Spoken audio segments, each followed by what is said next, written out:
Imagine a world without modern machines, factories, or advanced technology. Yet in the heart of medieval villages, master blacksmiths forged weapons and tools that shaped the fate of entire kingdoms.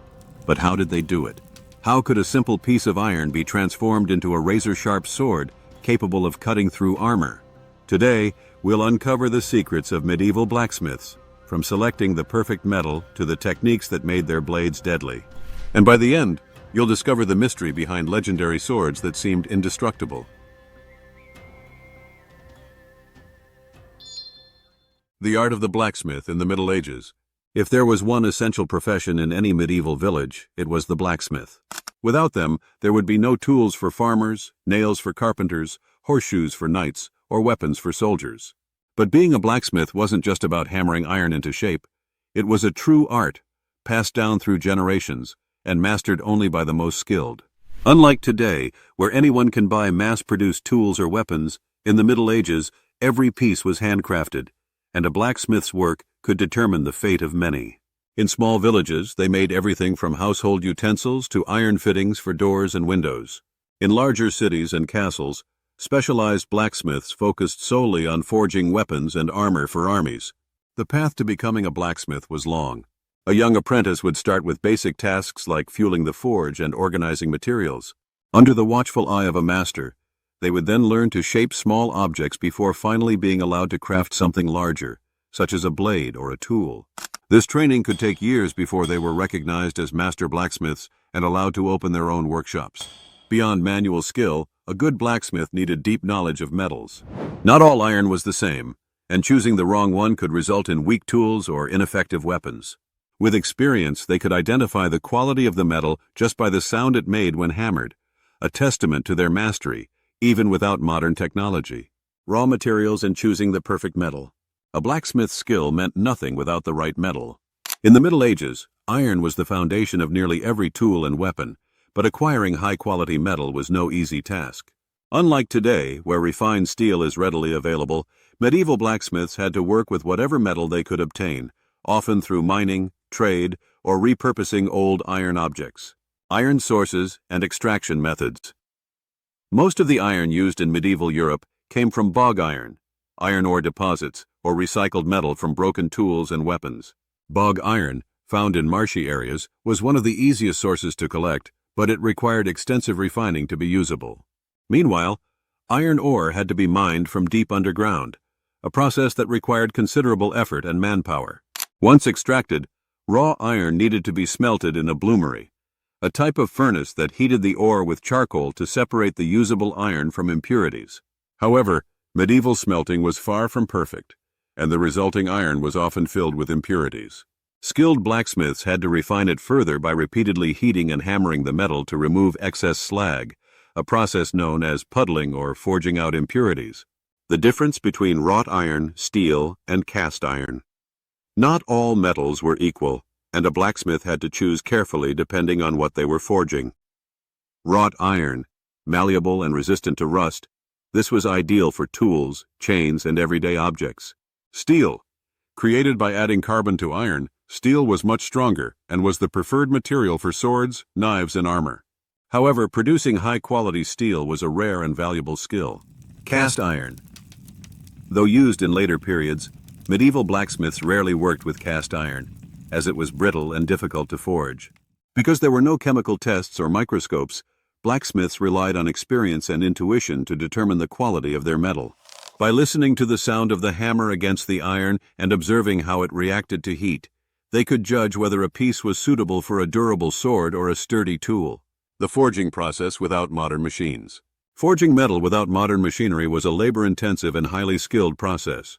Medieval blacksmiths had to rely on heat, muscle, and experience to shape raw iron into useful tools and deadly weapons.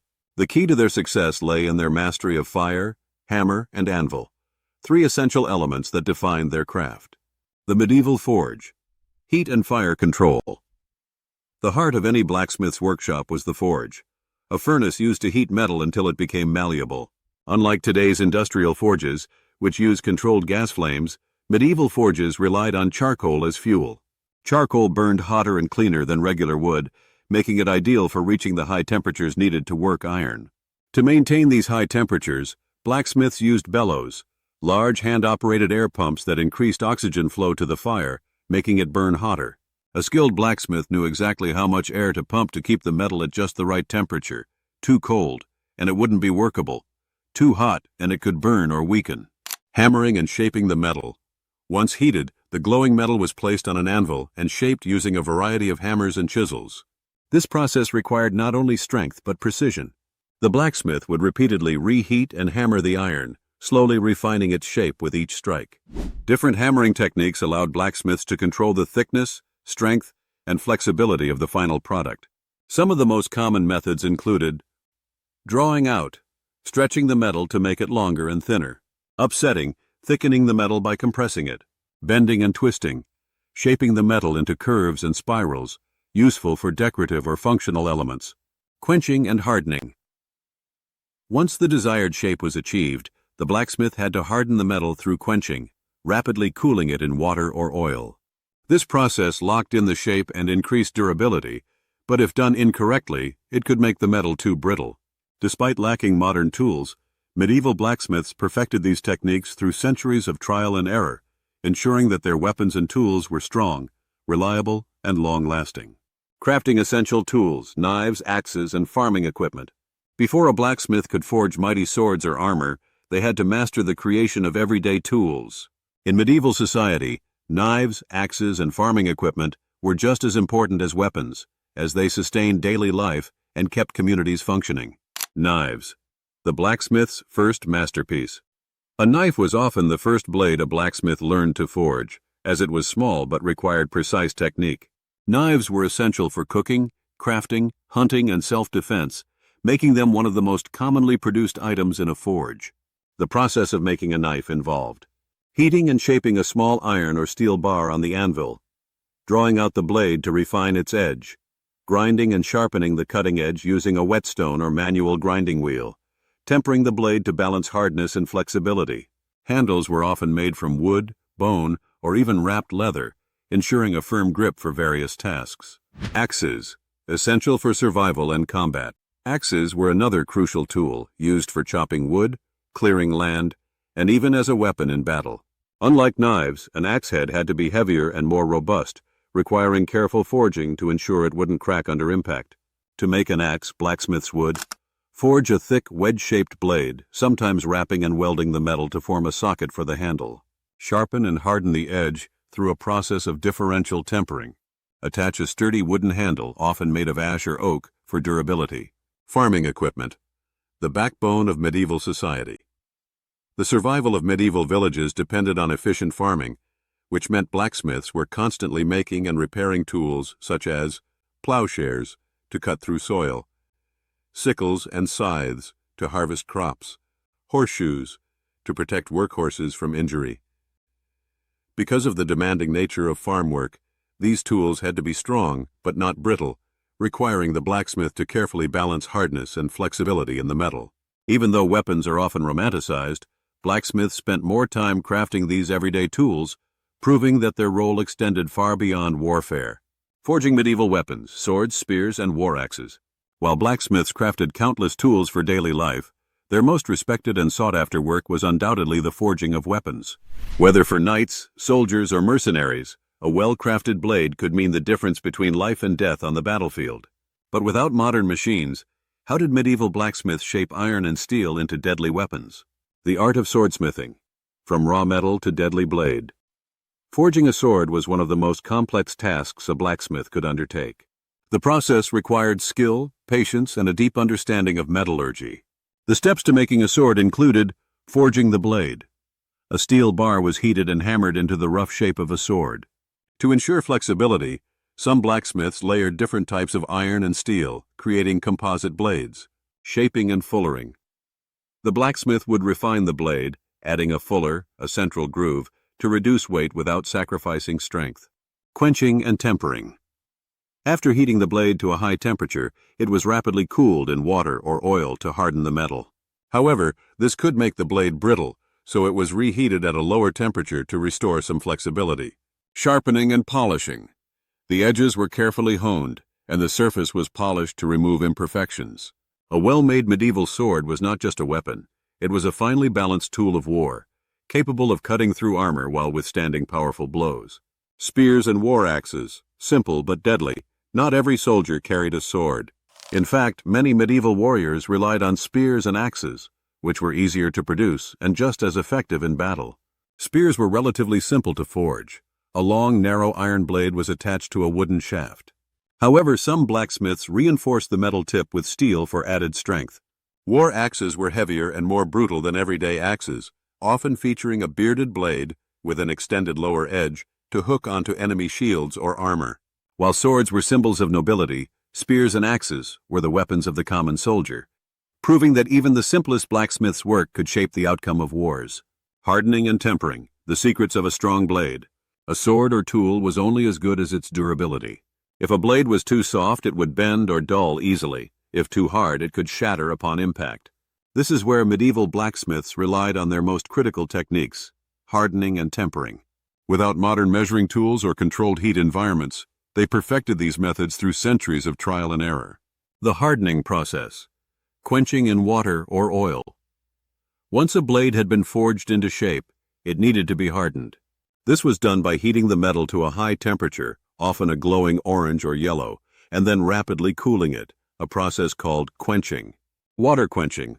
Faster cooling resulting in a very hard but brittle blade. Oil quenching. Slower cooling, making the blade slightly softer but much tougher and less prone to breaking. Blacksmiths could judge the temperature of the metal just by its color, a skill that took years to master. If the blade was overheated before quenching, it could warp or crack, ruining hours of work. Tempering. Achieving the perfect balance. After hardening, the metal was often too brittle for battle. To fix this, the blacksmith would temper it by reheating the blade at a lower temperature and letting it cool gradually. This process relieved some of the internal stress, making the blade more flexible and impact-resistant. By mastering these techniques, medieval blacksmiths ensured that their weapons could withstand battle conditions, proving that advanced metallurgy existed long before modern science. The blacksmith's tools, crafting the craftsman's arsenal. A blacksmith's success depended not only on skill, but also on the quality of their tools. Since there were no factories to mass-produce equipment, blacksmiths had to forge their own hammers, tongs, anvils, and chisels, the very tools they needed to shape metal into weapons and tools for others. The anvil, the blacksmith's workbench. A well-made anvil was the foundation of any blacksmith's workshop. Made of wrought iron or steel, its hard surface allowed metal to be hammered into shape efficiently. Medieval anvils often had a flat working surface for general shaping, a horn, curved end, for bending metal, a hardy hole for inserting different shaping tools. Since a good anvil could last generations, they were rarely replaced and were often considered the most valuable item in a forge. Hammers and tongs, extensions of the blacksmith's hands. A blacksmith used different hammers depending on the type of work. Cross-peen hammers, used for drawing out metal into thin shapes. Straight-peen hammers, ideal for refining edges. Sledgehammers, heavy and used for large-scale forging. Tongs were just as important, as handling hot metal with bare hands was impossible. Blacksmiths had a variety of tongs to hold different shapes and sizes of metal securely. Chisels, punches, and other specialty tools. To carve details, make holes, or add decorative patterns, blacksmiths used chisels to cut and engrave metal, punches to create holes for rivets or decorative effects, files and rasps for smoothing rough edges and fine-tuning blades. Despite the lack of modern precision tools, medieval blacksmiths crafted intricate, functional, and durable items, proving that their expertise could compensate for the absence of industrial technology. Myths, secrets, and lost techniques of medieval blacksmithing. Throughout history, blacksmithing has been surrounded by mystery and legend. Some techniques were closely guarded secrets, while others have been lost to time, leaving modern historians and metalworkers searching for answers. The mystery of Damascus steel. One of the most famous lost techniques is the production of Damascus steel, a type of blade known for its wavy patterns, extreme sharpness, and durability. These swords were said to cut through other weapons with ease, yet the exact method for making them remains unknown. Historians believe that Damascus steel was made using high-carbon steel with unique forging and tempering methods, but the knowledge was lost sometime in the 18th century. Some modern bladesmiths have tried to recreate it, but no one can say for sure if they have matched the legendary originals. The magic of quenching in blood. One popular myth claims that medieval blacksmiths quenched swords in human or animal blood to give them extra strength. While this may have some basis in reality, the science doesn't support it. The small amount of carbon in blood wouldn't significantly alter the blade's composition. Instead, this legend may have originated from the ritualistic or symbolic aspects of sword making, where sacrificing an animal during forging was seen as giving the weapon a spirit or special power. Hidden techniques of master blacksmiths. Many blacksmithing families pass down their best techniques only through apprenticeships, keeping their knowledge exclusive. Surface hardening techniques that made blades both strong and flexible. Special folding methods to remove impurities and enhance durability. Secret quenching formulas using unknown mixtures of oils, herbs, or minerals.